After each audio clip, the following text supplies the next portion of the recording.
Good morning, friends. So we have been with our friends that we talk about every week.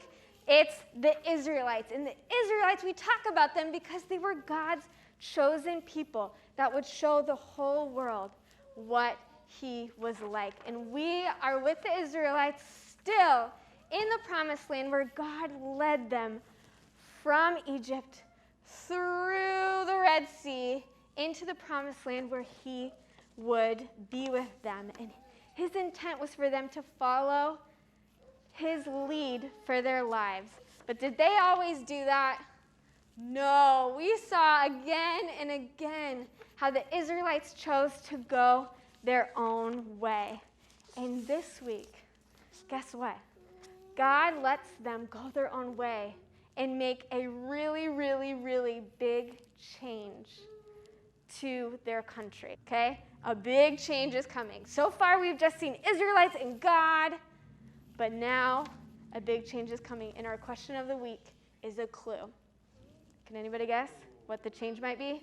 It's just been people and God, but we're going to meet a king or a queen that's going to come and rule the Israelites. But first, because this is a huge change for the people, we're going to play a game called Change 3 Things. So I'm going to invite you guys to be the changers. You guys are going to be the guessers. So this is what we're going to do. You guys will come up. I'll explain it, and then we can play.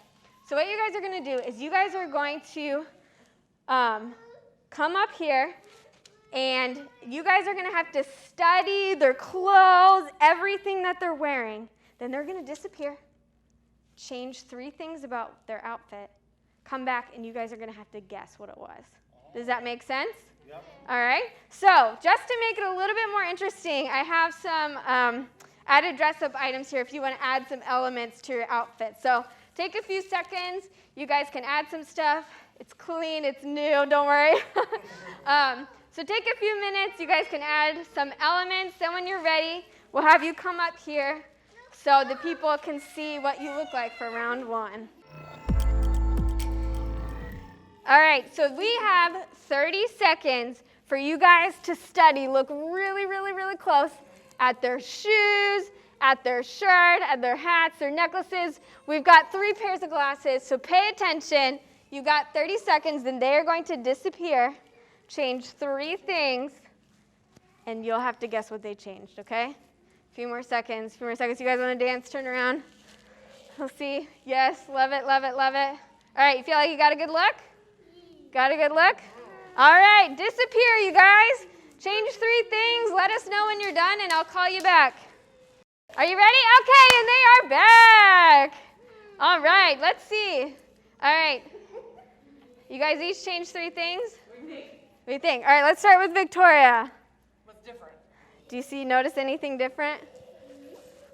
What's different? What is it? You can just shout it out.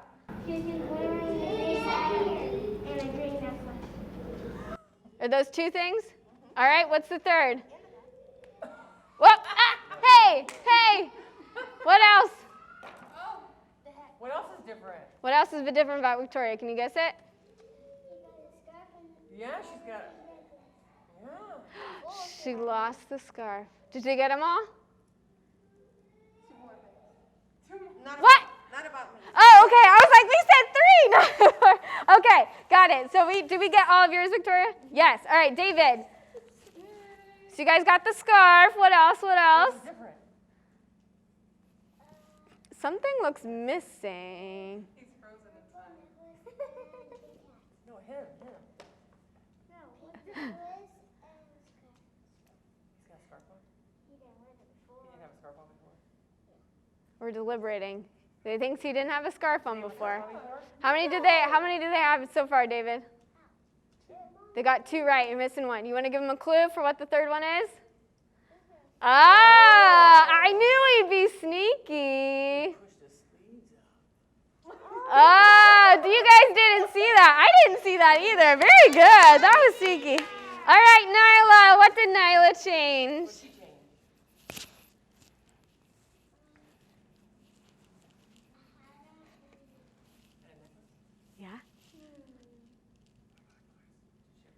They're whispering. They're thinking it. They're figuring it out. They're thinking they had glasses. Is that right? Nyla, is that right? Did you have glasses on before? Yeah? Did they get all of them? Yes! Good job! Yeah, team. You guys were good. I love it. All right, you guys can go have a seat. We are going to watch the big change that the Israelites had of getting a king. You guys ready to watch? Yes. Let's see.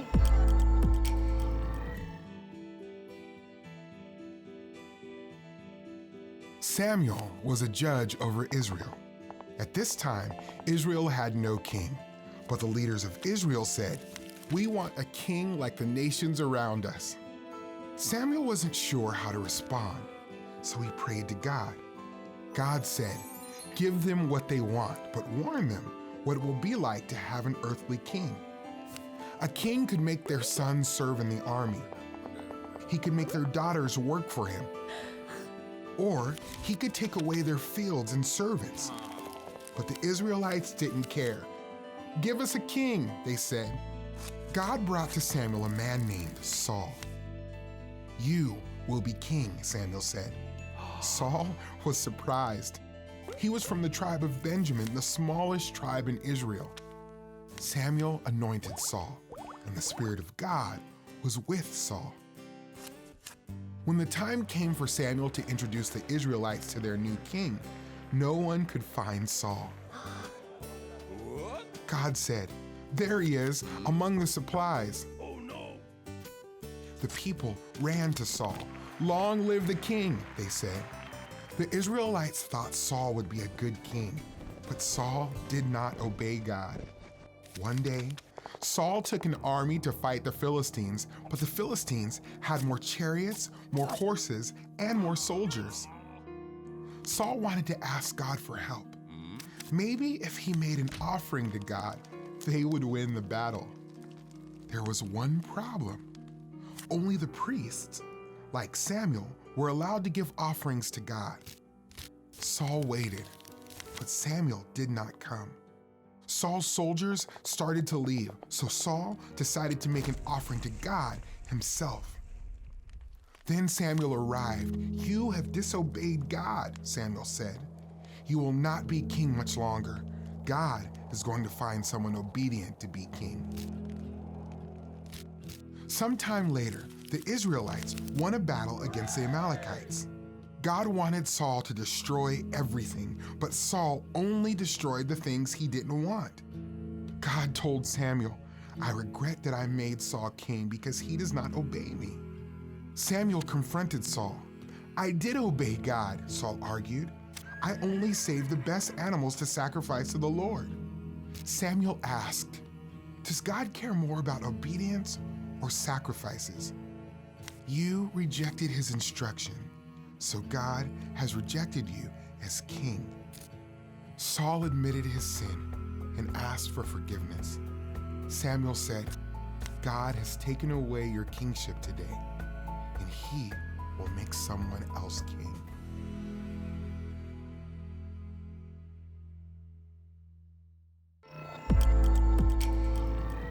So, God had intended for his people to live under his rule. But what did the people ask God for? They saw all of their enemies who had kings and they said, "Oh, we want a king." And God let them. Isn't that kind of interesting? God let them have a king, but not without a warning. God warned them that if they had a king, he could make them do something. He could make any kind of rule that he wanted. Let's see what King Saul's rules could be like. He said if you have a king, he could take away recess. If you have a king, he could make you eat veggies for every meal. If you have a king, he could make you have to go to bed early.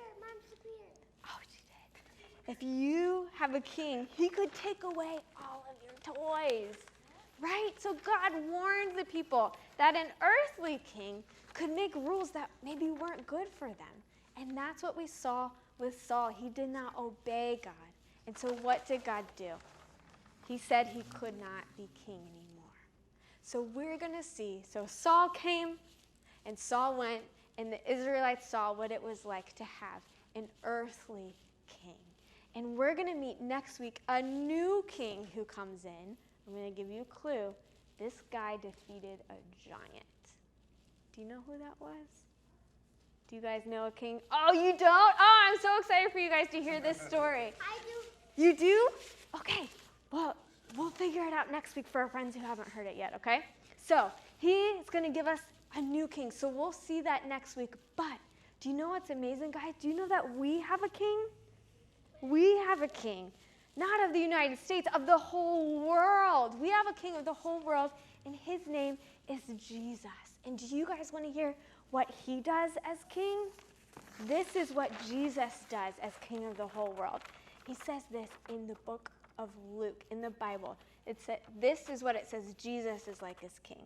That Jesus will come and give good news to people who are poor. That he will set free those who are in prison. That he will make the blind see, and he will help those who are being treated badly. That's kind of what you said, Kylie's, right? Yes. So friends, Jesus is our king. We saw what it's like to have an earthly king, and all earthly kings at some point disobey. But God gave us the ultimate king, Jesus, who is ruling in heaven right now. Did you know that? Jesus is in heaven right now, and he's building. Yes, that's awesome. He is building his kingdom on earth to go according to what he told us in the Bible, in ways that are all good and all loving. And do you know what? If you guys believe in Jesus, if you are friends with him, you are a part of his kingdom. And through you and all the gifts he's given you and his spirit inside of you is building his kingdom on earth. And do you want to know the best news in the whole world? Jesus is going to come back. We're going to see him someday. And he is going to be king of all time. And people in every single country, all over the world, who all speak different languages, are going to worship our king. And we will live with him in his perfect kingdom forever. Isn't that amazing? Yes. And so when we see, yes, I love it. Let's cheer at home. So when we see these stories of kings and Saul and who we're going to meet next week, we can remember that we have a king right now, today, Jesus, who is ruling forever. Amen? Amen. Awesome.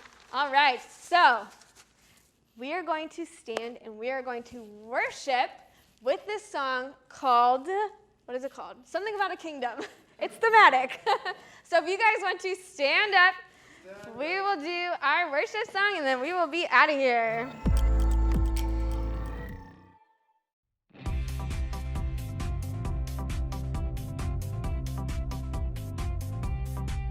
Come set your rule and reign in our hearts again.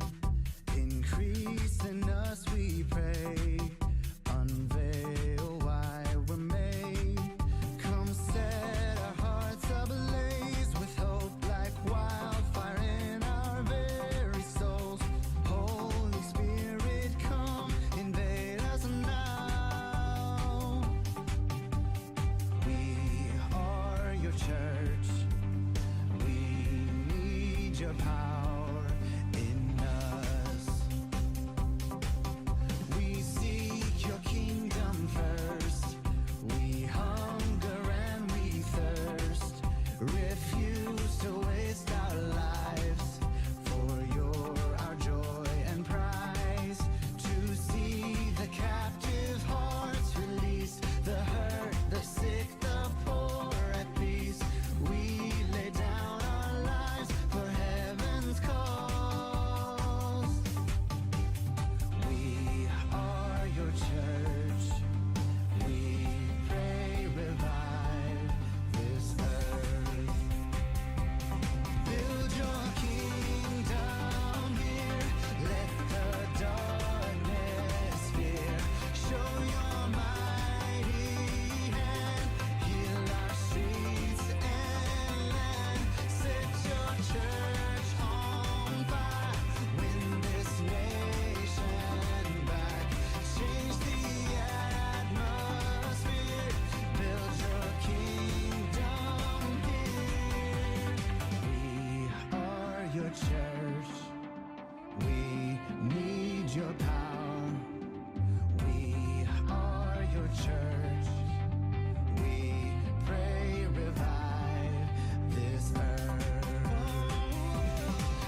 Well, thank you guys so much, SC Kids, for joining us this morning. Let's give a hand for our families in the room. Yes.